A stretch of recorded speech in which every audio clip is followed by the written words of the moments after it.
Hey nerds, Farmer Jesse here. Welcome to Growers Daily, your daily dose of ecological farming insight. It is Friday, October 25th, 2024, and on the show today, we are going to do the Feedback Friday thing where I share some of the comments that you gave us this week.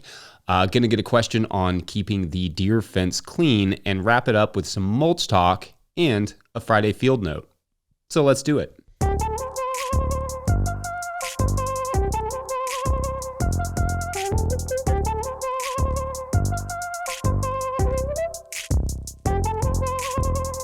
All right, so yesterday afternoon, I got some more cover crop in.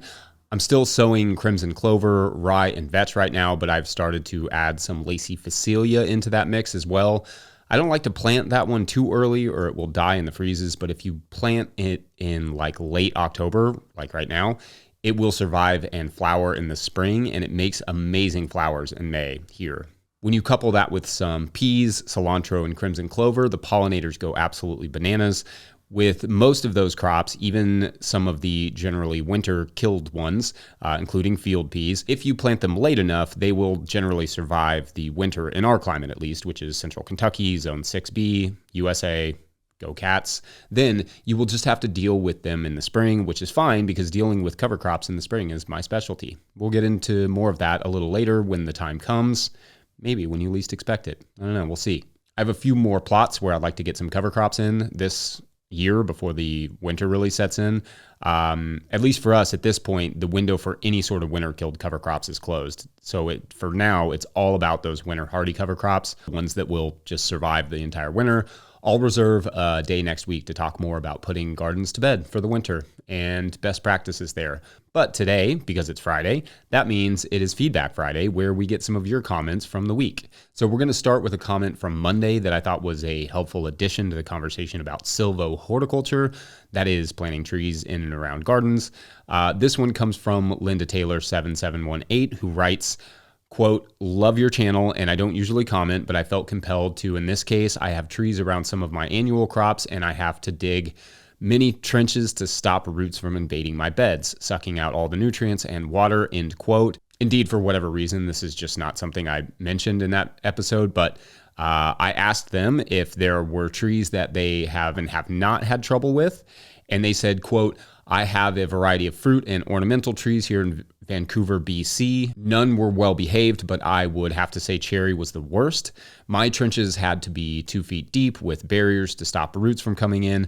I would find large roots down that deep and then follow them up into my beds, making for a solid mass of feeder roots. Of course, they seek out that good, rich soil you've worked so hard to make.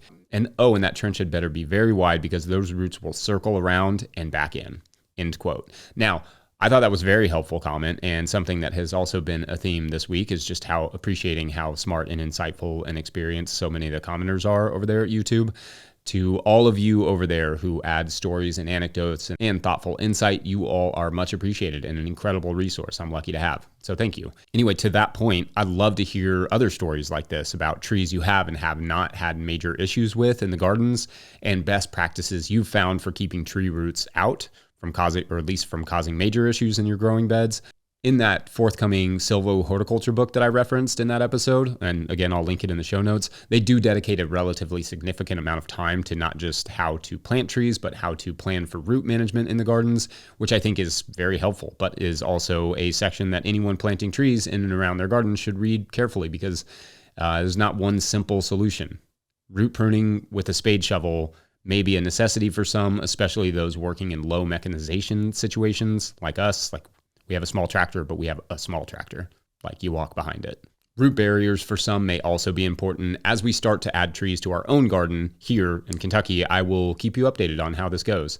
I am planning to somewhat hesitantly forego root barriers to begin and instead account for wider beds and semi-deep trenches, but we'll see if that was enough pretty quickly, I think. And it seems from that comment and other comments I should not grow cherry trees, which is really disappointing, as that seems to be a common problem tree. Let me know what you've learned from your experiences with trees in and around the gardens. All right, the next comment comes from the podcast I did with Alex Ball on Tuesday, where we talked a lot about his preferences to lease farmland after owning farmland for a while. This comment is from Alec Gabon. 6327, not sure if I said that one right. They write, quote, "Can you help explore this topic," renting land, "more, please? I can't afford to buy farmland, and it's normal for corn and soybean croppers to rent land. It's more likely that we can rent plots within farms, and the issues are lease lengths, water supply, electricity, and fencing, as well as temporary outbuildings," end quote. So thanks for the comment. And yeah, obviously best practices when it comes to leasing land is a mountain of a topic, and one that I will dedicate more time to as we go forward. For the immediate, if you're looking to market garden, at least find the best possible situation that is as set up as humanly possible and is as close to where you want to live or do live as possible as well. Hopefully it has some infrastructure, some clean water source or sources, electricity preferably. That one's maybe not as necessary as the other ones, but those sorts of things. Not knowing the situation better, I can only make generic recommendations, but I generally would not recommend setting up shop bumped up against corn and soybeans. Maybe if you can rent an acre in between you and that farmer's fields on each side, you might be safe with that amount of buffer zone, but even still, you would also need to know how they spray herbicides and or pesticides, and if they're willing to be considerate about that on windier days. Some larger farms may employ crop dusting, like from airplanes, or even pay their local co-ops who may just spray when they have the chance indiscriminately, and that could end up contaminating, damaging, or straight up killing your gardens, if that chance is a windy day, for instance. I've heard and seen lots of horror stories around that, so you have to be careful. Leases should start as long-term as you can get them. I like the idea of starting with 5-year leases with the option of moving to 10 years after the first 3 years or something. What you don't want is a year-to-year lease where you end up putting a lot of work into something that at the end of that year, they're like, yeah, we're going to go a different direction. You want to make sure that the work you're investing in the soil and infrastructure, etc., is going to last for a while. What I would also do in terms of searching for land, though, is make a dream list of everything you want out of a rented piece of land. No single piece of land is going to meet all of the requirements or all of your dream. So you will have to decide which are the non-negotiables. Like no water would be a non-negotiable for me, unless perhaps you're in a really wet environment and planning on doing something that does not rely on consistent irrigation. And then also add to that list those elements which you can work around, like no infrastructure, for instance. Again, I'll do a whole segment on leasing farms. I mean, the lease agreement itself is a whole segment, but we have lots of time to get to that stuff. Just make sure you're subscribed so you don't miss it. The show is not going to stop anytime soon. So we'll thoroughly cover that multiple times over. Last comment that I want to shout out comes from our forum, actually, at no-tillgrowers.com, from Sparkamus, who is an excellent and regular contributor over there, who writes, quote, "I like the format and content. I now watch this every morning during my precious coffee time." Insert the smiling and face emoji. "Husband loved the soccer references for what it's worth." End quote. Thanks, Sparkamus. And if you have not checked out the forum at no-tillgrowers.com, it is a great place to engage and ask specific questions. Again, one of the many free resources we try to provide to try to grow ecological farming knowledge and access. So please take advantage of it. I also love to hear about people making a nice habit out of this show. That was sort of the goal and is very cool to hear it. Often the show actually uploads right while I'm outside in the field, listening to one of my other daily podcasts per my own ritual. To have it be a podcast you can rely on that slots into your daily routine is very, very fun to hear. Also great to hear your husband loves the soccer references. I know not everyone does, but those people who don't will be excited to know that college basketball season has started. So you will soon be getting both soccer and college basketball references. So get excited. It's going to be great. Thanks as always for all the feedback this week. There was actually a ton of feedback on the biochar episodes that I won't have time to get into today, but I tried to sort of touch on it in yesterday's episode. Who knew biochar was such a heated topic? But I love the passion, and I just want to reiterate how impressed I am by the brilliance of so many of the people who follow this show. I can't always respond to all the great comments, or this show wouldn't exist, frankly, because there are a lot. But just know that I try to read as many as I can, and you all are you just rock. Up next, we'll get a quick question about keeping the deer fence clean. BRB. Today's episode is brought to you by Rimmel Greenhouses. Whether it's tomatoes to market, flowers in the spring, or your family's harvest, growing in a greenhouse protected from the weather provides the right environment that you need for a harvest that you can count on. Rimmel Greenhouses are designed for durability and offer the quality that you need to grow productively year-round. Visit rimmelgreenhouses.com to get a quote today. If if I may editorialize for a second, I own a Rimmel tunnel. I love it. We built it ourselves, and I really appreciated the quality of the tunnel as well as the customer service we received in the process. So make sure to check them out. If you, the listener, want to support our work, you can do so at patreon.com/no-till-growers. I will try to get to questions from everywhere the questions come from, but I will always get to those Patreon questions. Hopefully the show is adding $2 or $5 worth of value to your life per month. Supporting a month worth of shows for less than the price of a sandwich feels like a pretty sweet deal. Hopefully I can live up to that. Anyway, today's question comes from Patreon member Tracy M, who writes, "Hi, Jesse. I'm enjoying the new show." Thanks, Tracy. I have a couple of problems I have been trying to solve for a while now. Maybe you can help. We started deer fencing in 2019, really simple welded wire fencing, and it has worked great for keeping the deer out so far. But I'm really struggling keeping weeds out. They grow right through the fence and into my paths. Removing weeds grown through wire is torture. Here, I know what you mean. Tracy continues, "I have tried a few things. None are really working. We've used cardboard and wood chip mulch right up to the fence, which looks good for a while, but is completely ineffective against bindweed and quackgrass, which grow right under it or through it. I've used thick mulchy compost, which is easier to weed, but needs frequent cultivation, and it's impossible to get close to the fence. I've used fire, and while it did work well on the surface, the wood chips and mulchy compost are flammable, and it did nothing to the roots. The fence is now a bit buried, good for keeping out rabbits, but could possibly be pulled up if necessary. But with almost 2,000 feet of fence line, it's a daunting task. Any ideas on maintaining a fence line and stopping the grass roots? I can't stand the thought of landscape fabric and doubt that would work." End quote. Okay, so great question or questions here, Tracy. And I love the detail you put in there about what all you have tried. Now, unfortunately, you're not really going to like my answers probably, but if you are really trying to keep that fence row clean, your options are somewhat limited, to be frank, and there is not much you're going to be able to do about the roots. I mean, if you could go back in time and raise the fence 6 or 8 inches above the ground, you could just weed whack underneath it to maintain it. But I'm going to assume you want probably a different option. Like you said, it's a daunting task with 2,000 feet to have to unbury and pull up. Landscape fabric is probably going to require getting under the fence as well, which would likely just be a big undertaking. You would not want to just lay the landscape fabric up against the fence either because, well, the weeds would just kind of grow up behind it. You can probably see how so many conventional farmers resort to herbicide in fence management because the other options kind of suck. Now, there are some more environmentally friendly, quote unquote, natural herbicides you could try. There's various salt applications or acetic acids, acetic acid just being concentrated vinegar. Arbico Organics sells several OMRI approved, so these are permitted in organic farming herbicides. The main ingredients in these are things like ammoniated pelargonic salts derived from oil of the pelargonium, D-limonene, so like citrus peel concentrate, caprylic acid and capric acid, which come from things like coconut oil or palm kernel oil, goat milk, and I think there's some other animal fats. And then there's more herbicides and more options. Now, I do not have any experience with any of these, and the expense may not be worth it. You'd have to kind of math that one out. But if you were already trying mulches, I would think the cost can't be much more than that.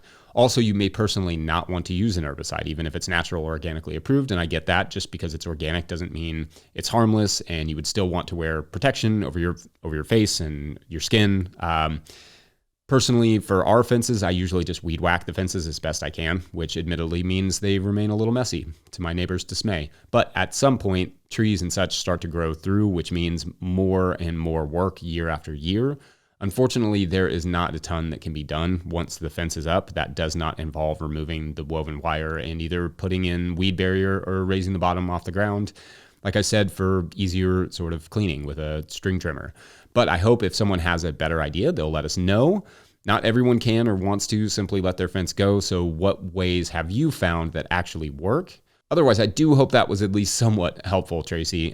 Sometimes the answers are not always answers, unfortunately.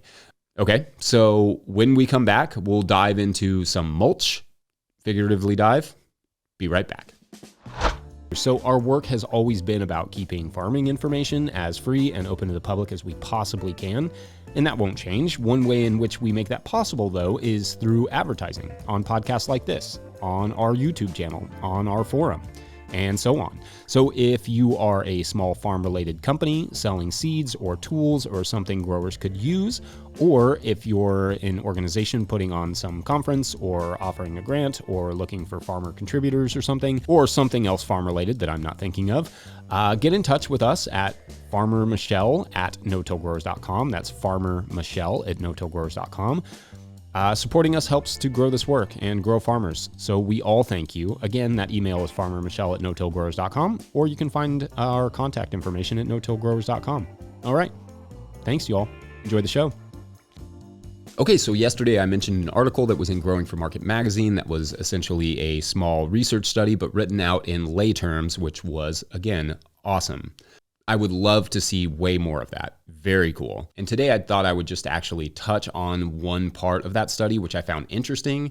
Now, the study is available to read for free online in all of its researchy, jargony goodness, or you can subscribe to Growing for Market magazine to read the more simplified version. I will link both in the show notes. Of course, describing all the details of the study would be profoundly boring to listen to, so I will just give you an overview of what they were studying and zero in on one part I kind of wanted to add some context to. Basically, they were testing 4 different tillage regimens, so conventional tillage, shallow tillage, no tillage, and no tillage plus tarping. And they were testing with those what they refer to as 3 types of mulch, but is actually 2 types of mulch. They were testing compost mulch and rye hay cut green, plus no mulch at all. Anyway, one thing I liked about this particular study was that they weren't just measuring yield, but also labor requirements, economics, and soil results. And not to play the spoiler here or the dramatic oversimplifier, but in terms of yield and net returns and soil organic matter contributions, the compost mulch was the victor, especially when combined with the no-till tarping treatment, which fine, that makes sense. That's one huge reason people use a deep compost mulch system. It's easy, it's relatively profitable if you can get reasonable compost at a fair price, and the labor to maintain it is relatively low. But the study also found that when they did the soil tests, the amount of nitrogen that was still available in the soil added to what had been harvested in the crops was less than what had been applied. In other words, a significant amount of nitrogen was going missing and unaccounted for, meaning it likely volatilized into the atmosphere or leached into the groundwater. This, of course, is one of the biggest concerns from agronomists and researchers with this deep compost mulching, also known as no-dig if you have a cool accent, that large compost applications can create pollution from both nitrogen and phosphorus in particular. However, I don't know that you can really derive that specific result from this study for one reason. They grew only 1 crop per season in this study. Now, this isn't a judgment of the study itself or the researchers, because I do think it's a well-designed study and other findings had a lot of value. And again, I love that these researchers put together a simplified version of it, so props to them. But it is a criticism of that particular finding. I don't know anyone who would use that much compost mulch on a bed and grow only 1 crop per season, especially not just winter squash and cabbage, because those are 2 very low profit crops. So before we know what the nitrogen loss is after 3 or 4 successive crops in a season and possibly a cover crop, I'm not sure that recommendations can be made from those specific findings, as additional crops will likely prevent some amount of the nitrogen loss. In other words, if you're growing more crops, you're probably going to lose less nitrogen. However, they do make a suggestion that if you start a garden in the sort of deep compost mulch way, perhaps easing back or eliminating compost additions after a couple seasons and switching to no mulch or hay mulches would be a good idea. I honestly don't think that's a bad idea or a bad recommendation. And we actually do that in our gardens, where we are only applying the deep layer every few years, with the deepest layers in the beginning and subsequent layers only as needed. But as that mulch layer decreases, as it just kind of breaks down, the weed pressure increases. So those additional mulches and cultivations will become important. So effectively, I would love this same study, but in the market garden context, where more than 1 crop per season is produced.